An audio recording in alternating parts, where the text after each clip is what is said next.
May the Lord Jesus Christ bless you and open your spiritual eyes to see Jesus today.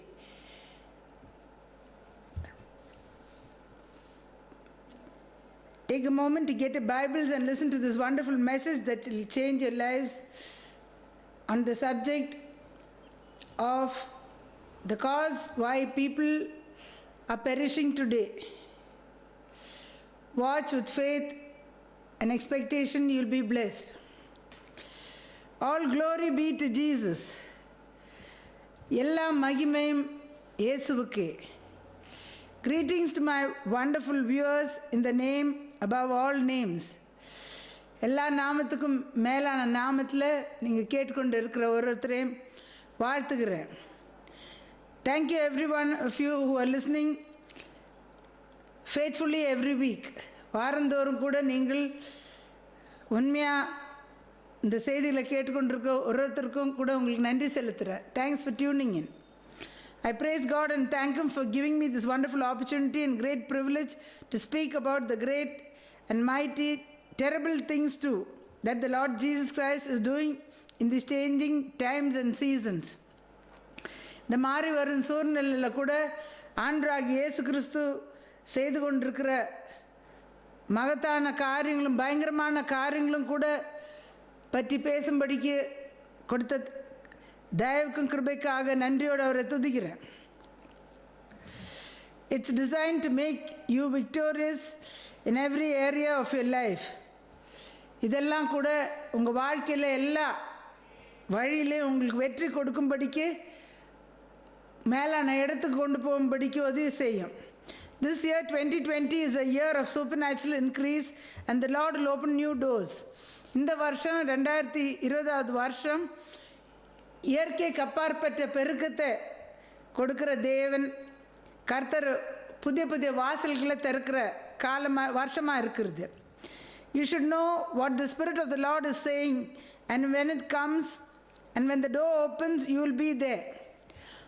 ஆவியானவர் என்ன சொல்லுகிறார்களோ சபைகளுக்கு கூட ஜனங்கள் கூட என்ன சொல்லுகிறார்களோ நீங்கள் அறிய வேண்டும்.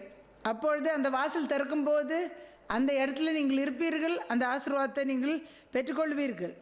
You can walk in the divine favour of God. தெய்வீக தயவில் கிருபையில் நீங்கள் நடக்க முடியும். when the walls are crashing down all around you like Jericho in this year 2020, இந்த 2020 வருஷத்தில் சுற்றிலும் எங்கே கூட எரிகோ கோட்டைகள் விழுந்த போலவே விழுந்து கொண்டிருக்கிற இந்த காலகட்டத்தில் எல்லா ஆண்டவரும் உங்களுக்கு மாற்ற முடியும். Do you need prayer? Call that number on the screen. உங்களுக்கு ஜெபம் தேவையா? நீங்கள் அந்த ஸ்க்ரீனில் இருக்க டெலிஃபோன் நம்பர் கூப்பிடுங்கள். Whatever situation you are in all powerful Lord Jesus Christ will come on the scene immediately and change whatever danger you are in. எப்பேற்பட்ட சூழ்நிலையில் நீங்கள் இருந்தால் கூட ஆண்டவராகிய இயேசு கிறிஸ்து அந்த இடத்துக்கே வந்து உங்களை விடுதலை ஆக்குவார். I pray, hallelujah, that the Lord Jesus will minister to the needs of your heart as I preach and teach God's word. இப்பொழுதும் கர்த்தருடைய வார்த்தை பேசிக்கொண்டு போதித்து கொண்டு இருக்கும்போது ஆண்டவராகிய இயேசு கிறிஸ்து தாமே உங்கள் இருதயத்துக்கு ஏற்ற தேவைகளை கூட சந்திப்பாராக. Shall we constrain him to come? நாம் அவரை வருந்தி அழைப்போமா? வாருமையா போதகரே, இப்பொழுதே எங்கள் மத்தியில் நீ வர வேண்டும் என்று உம்மை வருந்தி அழைத்தார்கள். நீர் அங்கே வந்து கர்த்தாவே நீர் அற்புதம் செய்தீர், ஆசீர்வாதத்தை நீ கட்டளையிட்டு இருக்கிறீர். இப்பொழுதும் இந்த செய்தி கேட்டுக்கொண்டிருக்கிற ஒருத்தர் மேலேயும் கர்த்தாவே உம்முடைய ஆவி ஊற்றவன்மாவை ஜெபிக்கிறேன். அநேகருக்கு விடுதலையும் சுகம் எப்பேற்பட்ட வியாதி பலன் இருந்தால் கூட நீ கொடுக்கவன்மாவை ஜெபிக்கிறேன். மனக்கண்களை திறந்து இந்த வெளிப்பாட்டுகளை எல்லாம் பெற்றுக்கொண்டு அந்த ஒரு குடும்பங்களையும் உடைய ஆசீர்வாதம் பெற உடைய மகிமையின் பிரசன்னம் இந்த நேரத்தில் எல்லார் மேலே இறங்க வேணுமா வருந்தி அழைக்கிறோம். இயேசு கிறிஸ்துவின் நாமத்தில் ஜெபிக்கிறேன் நல்ல பிதாவே. ஹல்லேலூயா, ஹல்லேலூயா. Are you afraid of enemies troubling and chasing you? சத்ருக்கள் உங்களுக்கு அதிகமாக ஆயிட்டு இருக்கிறதா? அவங்க உங்களை துரத்து கொண்டு வருகிறார்களா? In Psalm 3, the psalmist says in verse 1, Lord, how they have increased who trouble me. Many are they who rise up against me. சங்கீதம் 3:1 நாம் வாசிக்கிறோம். சங்கீதக்காரன் என்ன சொல்லுகிறார்? கர்த்தாவே, என் சத்துருக்கள் எவ்வளவாய் பெருகியிருக்கிறார்கள், எனக்கு விரோதமாய் எழும்புகிறவர்கள் அநேகர். Hallelujah. Hallelujah. If you see in the life of David, you could not have had more troubles or enemies than him for sure. தாவீது ராஜாவோட வாழ்க்கையில் பார்த்தா நமக்கு யாருக்கும் கூட அந்த மாதிரி பிரச்சனையோ சத்துருக்களோ ஒருத்தர் கூட இருந்திருக்க முடியாது. Hallelujah. And number of thousands is mentioned here too. If you see the troubles or enemies, hallelujah, for sure. 10,000 are mentioned here. இங்கே 10,000 பேர்கள் கூட எழுதப்பட்டுள்ளது. If you read here, he says from verse 3 to 6, but you, O Lord, are a shield for me, my glory and the lifter of my head, the one who lifts up my head. Verse 4, I cried to the Lord with my voice, and he heard me from his holy hill. Verse 5, I lay down and I slept. I woke, for the Lord sustained me. Verse 6, I will not be afraid of 10,000s of people who have set themselves against me all around. Hallelujah. சங்கீதம் 3ஆம் சங்கீதத்தில் 3-6 வாசித்தால் சங்கீதக்காரன் சொல்லுகிறது என்னவென்று நாங்கள் வாசிக்கிறோம். ஆனாலும் கர்த்தாவே, நீர் என் கேடகமும் என் மகிமையும் என் தலையும் உயர்த்துகிறவராயிருக்கிறீர். என் கர்த்தரை நோக்கி சத்தமிட்டு கூப்பிட்டேன். அவர் தமது பரிசுத்த பர்வதத்திலிருந்து எனக்கு செவி கொடுத்தார். நான் படுத்து நித்திரை செய்தேன், விழித்து கொண்டேன். கர்த்தரே என்னை தாங்கினார். Hallelujah. What does he say over here? When you are sleeping too, Jesus is not sleeping. He is sustaining you, keeping you awake. நீங்கள் தூங்கி கொண்டிருக்கும் போது கூட ஏசுநாதர் தூங்கி கொண்டு இல்லை, அவர் என்ன செய்கிறாரு? விழித்து கொண்டு நம்மை பாதுகாக்கிறார். No need to be afraid. Even if 10,000 people rise up against you, Jesus will shield you. 10,000 பேர்கள் கூட விரோதமாக எழும்பியிருந்தால் கூட நீங்கள் எதுக்கும் பயப்பட வேண்டிய அவசியம் இல்லை. Not only that, you see all that David experienced his God to be in his life, he is saying it. இங்கே என்ன பார்க்குறோம்? தாவீது அவருடைய வாழ்க்கையில் என்ன தங்கள் தேவன் எப்படி இருக்கிறார் என்று அனுபவத்தோடு அனுபவிச்சது தான் இங்கே எடுத்து அறிக்கையிட்டு சொல்லி கொண்டிருக்கிறார். What are you saying about your God? உங்கள் தேவனை பற்றி நீங்கள் என்ன சொல்லி கொண்டிருக்கிறீர்கள்? David says, you are the glory and the lifter of my head. Let any number of enemies rise up against me, even 10,000. அப்போ தாவீது என்ன சொல்லுகிறார்? தைரியமா, கர்த்தர் என் மகிமையும் என் தலையும் உயர்த்துறவராக இருக்கிறார். 10,000 சத்துருக்கள் எனக்கு விரோதமாக வரட்டும். Hallelujah. நான் பயப்பட மாட்டேன்னு சொல்லுகிறார். I cried to the Lord and he heard me. நான் சத்தமிட்டு கூப்பிட்டேன், கர்த்தர் எனக்கு செவி கொடுத்தார். Is that not enough for you? அது நமக்கு போதுமாக இருக்குதா இல்லையா? If the Lord hears us, because what happens is he will come and take care of even 1,85,000 people that came against the people of God in the Old Testament. நம்முடைய சத்தத்துக்கு செவி கொடுத்து ஆண்டவர் அந்த இடத்துக்கு வந்தால் போதாதா? Hallelujah. என்ன செய்வார்? 185,000 பேர்களை ஒரே தூதன் சாகடித்ததே பழைய ஏற்பாட்டில் நம்ம வாசிக்கிறோம். அது மட்டும் போதும். So you can lay down and sleep peacefully. நீங்கள் சமாதானத்தோடு படுத்து நித்திரை செய்ய முடியும். As long as you can say what David and other saints in the Bible said about their God. எப்போ நீங்கள் சமாதானத்தோடு படுத்து தூங்க முடியும்? தாவீதும் வேற பரிசுத்தவான்களும் தங்கள் தேவனை பற்றி வேதத்தில் எப்படி பேசினார்களோ அப்படி சொல்லும்போது. Not when everything was fine, but in real battle with the enemies.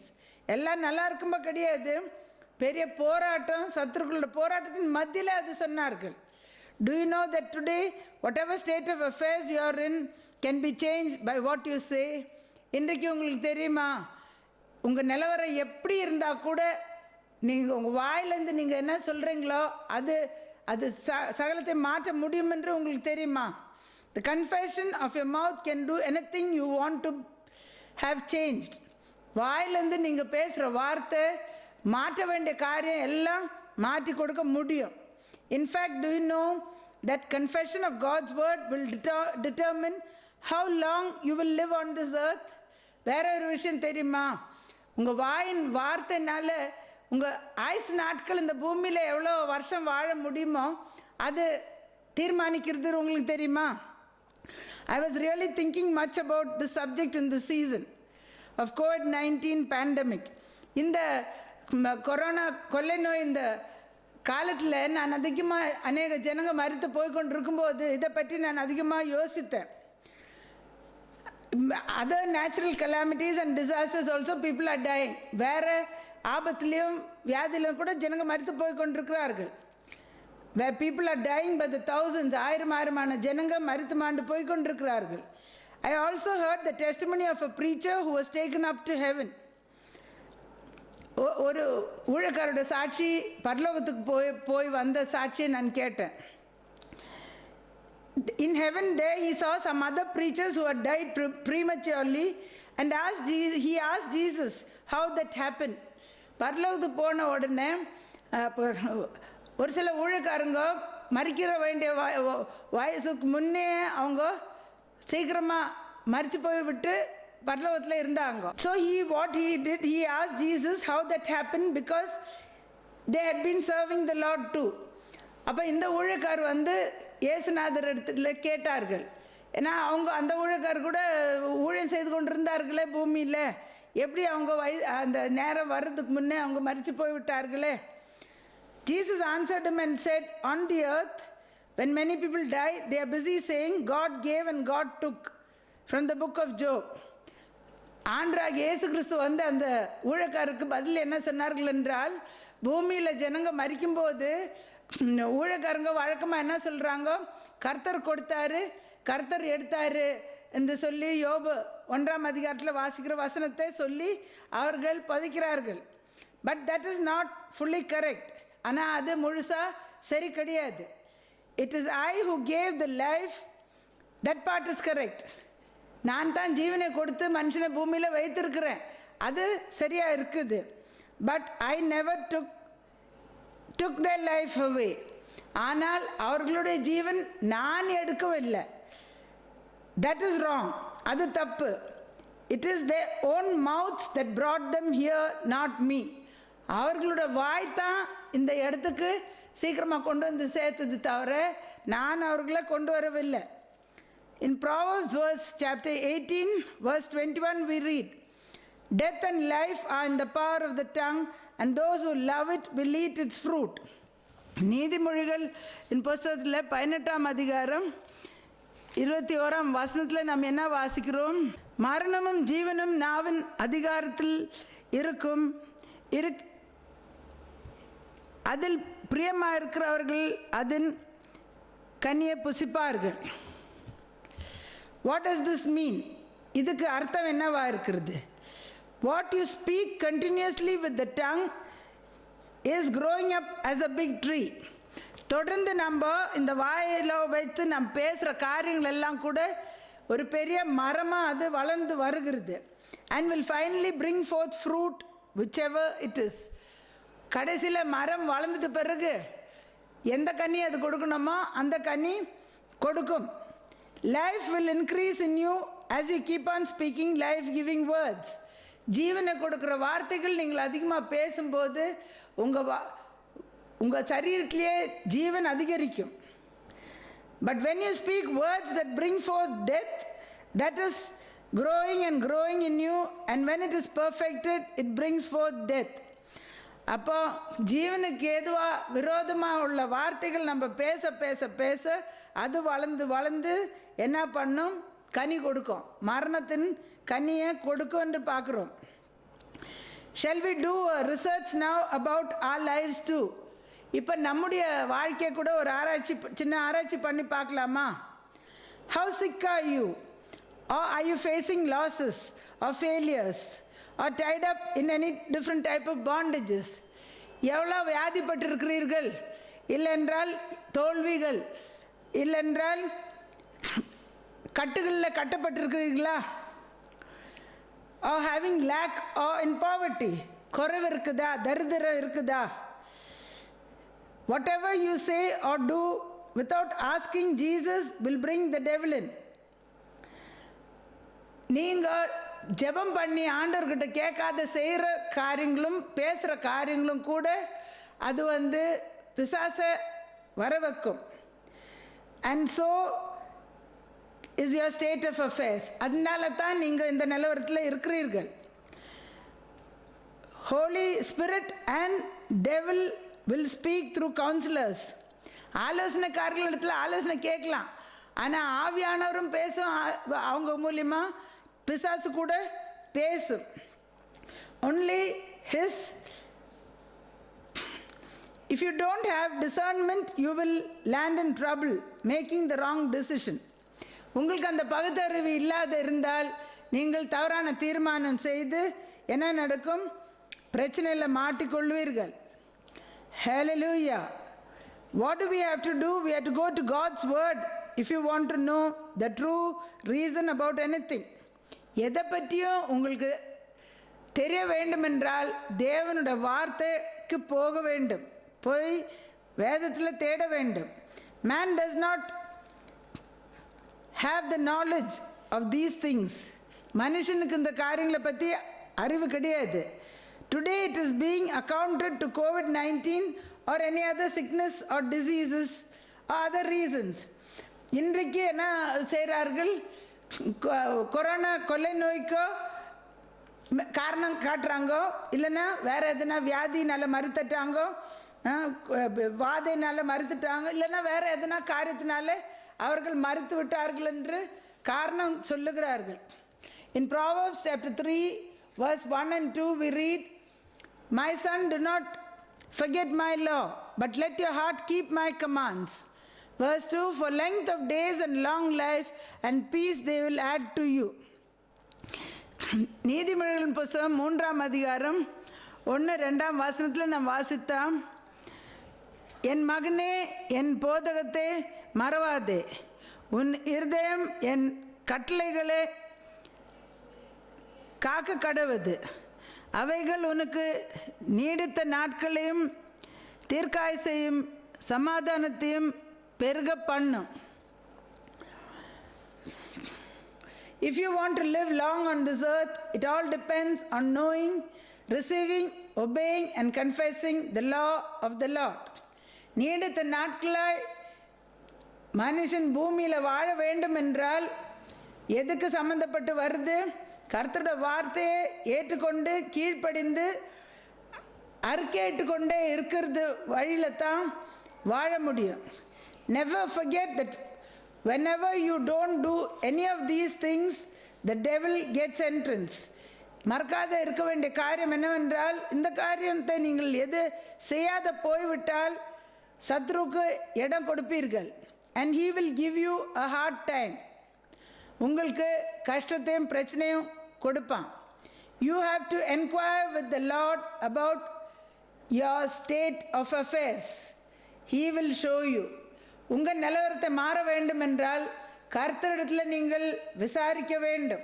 அப்போ ஆண்டவர் உங்களுக்கு வெளிப்படுத்தி தருவார். It is not the Lord Jesus who makes you sick or creates problems for you, but the devil. ஆண்டவராகிய இயேசு கிறிஸ்து உங்களுக்கு வியாதியை கொடுத்துட்டு பிரச்சனையில் நீங்கள் உங்களை சிக்கி வைக்கிறது இல்லை, பிசாசானது தான் அது செய்கிறது. When you do not do according to God's word, what you have to do to live a healthy, wealthy and prosperous life on this earth, நீங்கள் இந்த பூமியில் ஆசீர்வாதமாக ஆரோக்கியமாக செழிப்பாக நீங்கள் வாழ வேண்டும் என்றால் செய்ய வேண்டிய காரியங்கள் உண்டு. அது நீங்கள் செய்யாத போனால் the one who makes you sick and takes away your health and wealth comes along and gets you into bondage. உங்களுக்கு வியாதி கொடுக்குற ஒரு சத்ரு இருக்கிறான். அவன் வந்துட்டு என்ன பண்ணுவான், உங்களுடைய ஆரோக்கியத்தை எடுத்து உங்களுடைய சொத்து, உங்களுடைய பணத்தையும் சொத்து எல்லாம் எடுத்துக்கொண்டு உங்களை கட்டி வைத்து விடுவான். In Nehemiah chapter 9 verse 34 we read what happened to the children of Israel. நெகேமியா 9ஆம் அதிகாரம் 34ஆம் வசனத்தில் இஸ்ரேல் ஜனங்களுக்கு என்ன சம்பவிச்ச வாசிக்கிறோம். Neither our kings or our princes, our priests nor our fathers have kept your law, nor heeded your commandments and your testimonies. நெகேமியா 9ஆம் அதிகாரம் 34ஆம் வசனம். எங்கள் ராஜாக்களும் எங்கள் பிரபுக்களும் எங்கள் ஆசாரியர்களும் எங்கள் உம்முடைய நியாயப்பிரமாணத்தின்படி செய்யாமலும் உம்முடைய கற்பனைகளையும் நீ அவர்களை கண்டித்து கொண்டு உம்முடைய சாட்சிகளையும் கவனியாமல் போனார்கள். In verse 36 he says, here we are servants today in the land you gave our fathers.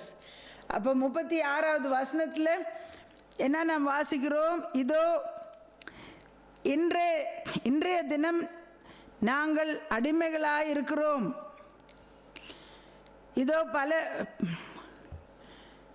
Hallelujah. In verse 37 he says, because of our sins also the enemies have dominion over our bodies and our cattle at their pleasure, and we are in great distress.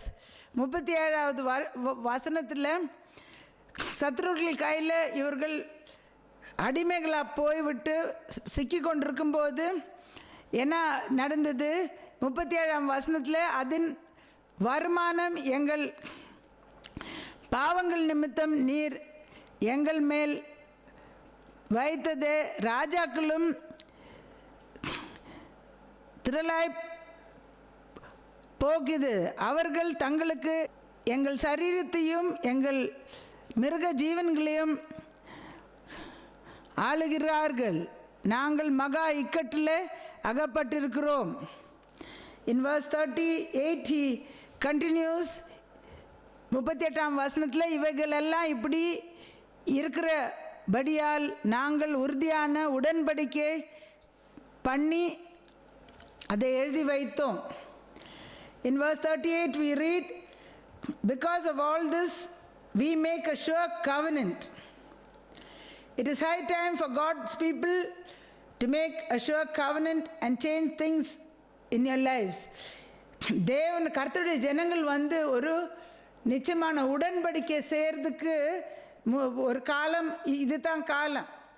உங்கள் நிலவரத்தை எல்லாம் மாற்றும்படிக்கு நீங்கள் இவர்கள் செய்த போல ஒரு உடன்படிக்கை செய்ய வேண்டும். 99% of your state of affairs is directly related with your mouth and what you are saying. 99% வந்து நீங்கள் இருக்கிற நிலவரத்துக்கு காரணம் என்னவா இருக்கிறது, நீங்கள் வாயிலேருந்து பேசுகிற காரியம், உங்கள் வாயின் அறிக்கை தான் இந்த நிலவரத்தை உண்டாக்கி இருக்கிறது. When the Lord speaks to you through someone, you don't receive it but talk against it. கர்த்தர் யார் மூலமாச்சிலும் நீங்கள் ஜெபிக்கும்போது உணர்த்தி உங்களோடு பேசுவார்கள். அப்பொழுது நீங்கள் என்ன செய்வீர், நீங்கள் ஏற்றுக்கொள்றதில்லை, அதுக்கு விரோதமாக நீங்கள் பேசுவீர்கள். When you pray for anything and everything, the Lord will definitely reveal the answer through someone, and we will be talking against the Lord itself. நீங்கள் ஒரு காரியத்துக்காக ஜெபிக்கும்போது கர்த்தர் யார் மூலியமாக நிச்சயமாக பதிலை வெளிப்படுத்துவார். ஆனால் நீங்கள் கேட்காதபடிக்கு கர்த்தருக்கு விரோதமாகவே பேசுவீர்கள். That is why the wrath of God is coming down and we suffer. அப்படித்தான் கர்த்தரோட கோபாக்கினி அவருடைய ஜனங்கள் மேலே ஊற்றி கஷ்டப்பட்டு கொண்டிருக்கிறார்கள். Man's lifespan is around 120 years at the present state of affairs. இந்த காலகட்டத்தில் மனுஷனோட ஆயுசு 120 வருஷம். Some Gentiles today have lived longer. பிரஜாதிகளில் அதை விட ஜாஸ்தி ஒரு சிலர் வாழ்ந்திருக்கிறாங்க இந்த நாட்களில். It is not 70 or 80 as most people keep on saying. அது 70 வருஷமோ 80 வருஷமோ வழக்கமாக ஜனங்க சங்கீதம் 90 படித்து சொல்கிற மாதிரி கிடையாது.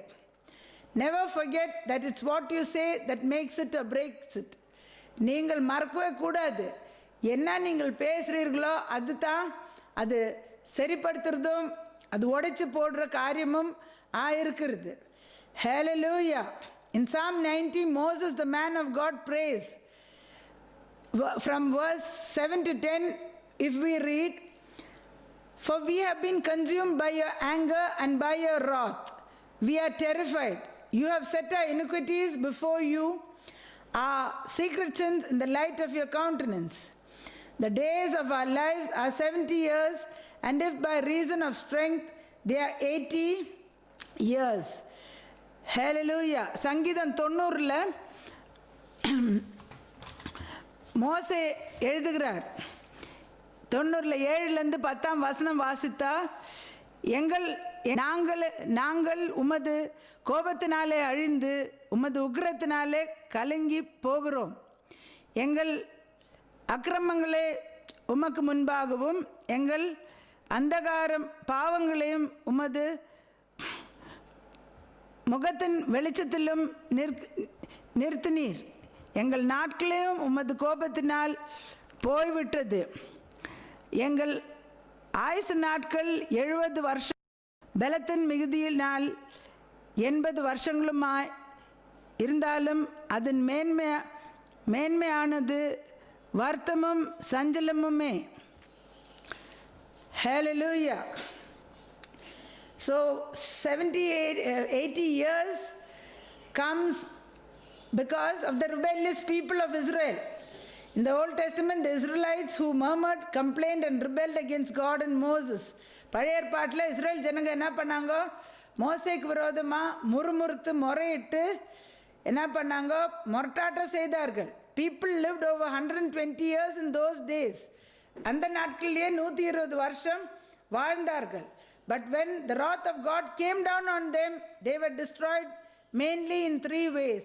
ஆனால் கர்த்தருடைய கோபாக்கினி அவர்கள் மேல் வந்தபோது 3 வழியில் அவர்களை அழித்தார்கள். That is by famine, by plagues and pestilences.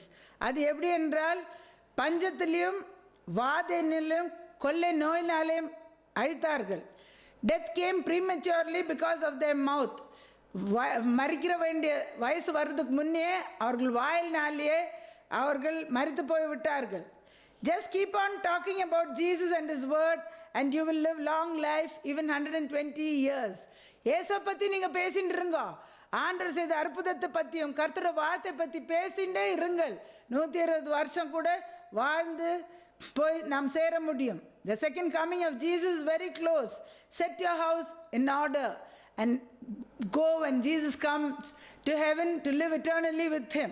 ஆண்டவராகிய இயேசு கிறிஸ்துவின் 2ஆம் வருகை அது சீக்கிரமாக நடக்க போகிறது. நம்முடைய வீட்டை ஒழுங்குபடுத்தி நாம் ஆண்டவர் வரும்போது அவரோடு பரலோகத்துக்கு போக வேண்டும். I'm going to pray for you now. இப்போ உங்களுக்காக ஜெபிக்க போகிறேன். இஸ்ரவேலின் துதிகள் வாசம் செய்கிற மகா பரிசுத்த தேவனே, நன்றியோடுமாய் துதிக்கிறோம். கர்த்தாவே, நம்முடைய வார்த்தையின் வல்லமை ஒருத்தரையும் சந்தித்து கர்த்தாவே அற்புதம் விடுதலையும் கர்த்தாவே வெளிப்பாடையும் தந்து கர்த்தாவே இப்பொழுதும் பிரச்சனையிலும் போராட்டத்திலையும் தீராத வியாதியிலேருந்து கர்த்தா மரண போராட்டத்தில் இருக்கிறவர்கள் கூட கர்த்தா அப்படி ஆவியை ஊற்றி விடுதலை தரவன்மாக ஜெபிக்கிறேன். அற்புதங்கள் செய்யும் இயேசு நாமத்தில் பிதாவே. Dear Lord Jesus, I commit this time, each and everyone watching, Lord Jesus, pour out your Holy Spirit on them, open their eyes to see, Lord Jesus, the revelations in your word, set the captives free, those who are looking to you for for deliverance and victory, Lord, you pour out your Spirit and deliver them. In Jesus' name I pray with thanksgiving. இந்த செய்தி உங்களுக்கு ஆசீர்வாதமாக இருந்தால் நீங்கள் முகவரிக்கு தொடர்பு கொள்ளுங்கள். நீங்கள் இந்த ஊழியத்தை தாங்க விரும்பினால் நீங்கள் உங்களோட காணிக்கையில் கூட இந்த அக்கௌண்ட் நம்பர்லேயோ இந்த கூகுள் பே நம்பர்லேயோ கூட அனுப்பித்தாருங்கள். இந்த ஊழியத்தின் ஆசீர்வாதம் உங்கள் மேலேயும் உங்கள் குடும்பத்திலையும் வந்து அது பழிக்கும். If this message is a blessing to you, contact us by phone. Your testimonies are blessing to many. If you want to support this ministry, send your offerings to the account numbers mentioned on the screen. The blessing of this ministry will be upon you and your families. If you want individual prayers, Friday morning 10 to 2, individual prayers will be made for your deliverance. Call us in the telephone number and come and receive your deliverance. தனிப்பட்ட முறையில் ஜெபம் தேவைப்பட்டால் நீங்கள் இந்த telephone நம்பரில் நீங்கள் கூப்பிடுங்கள், வந்து உங்கள் விடுதலை பெற்றுக்கொள்ளுங்கள். வேற ஒரு அறிவிப்பு கூட உண்டு. நான் ஒரு புஸ்தகத்தை எழுதியிருக்கிறேன், கர்த்தராகிய இயேசு கிறிஸ்துவின் சபையை பற்றி மேலான வெளிப்பாடுகள் உண்டு. அதில் ஒரு புதிய அபிஷேகம் நிச்சயமாக நீங்கள் அதில் பெற்றுக்கொள்வீர்கள். இதெல்லாம் இலவசமாக புக் ஷாப்பில் இஎல்எஸ் ஒரு கிறிஸ்டின் புக் ஷாப்ஸில் அது உண்டு. நீங்கள் எடுத்துக்கொண்டு போயிட்டு, இங்கிலீஷ் தெரிஞ்சவங்க தான் அது படிக்க முடியும், தமிழில் கூட சீக்கிரமாக அது பண்ணி நாங்கள் கொடுக்குறோம். Announcement is there. I have written a book, a thesis, Church of the Lord Jesus Christ. So we should know who is the Church of Lord Jesus Christ today. You'll receive a fresh anointing, many new revelations about the Church of the Lord Jesus Christ. It's free and it is available in all the Christian bookstores. Till we meet again, do not forget Jesus Christ is Lord. May the Lord bless you.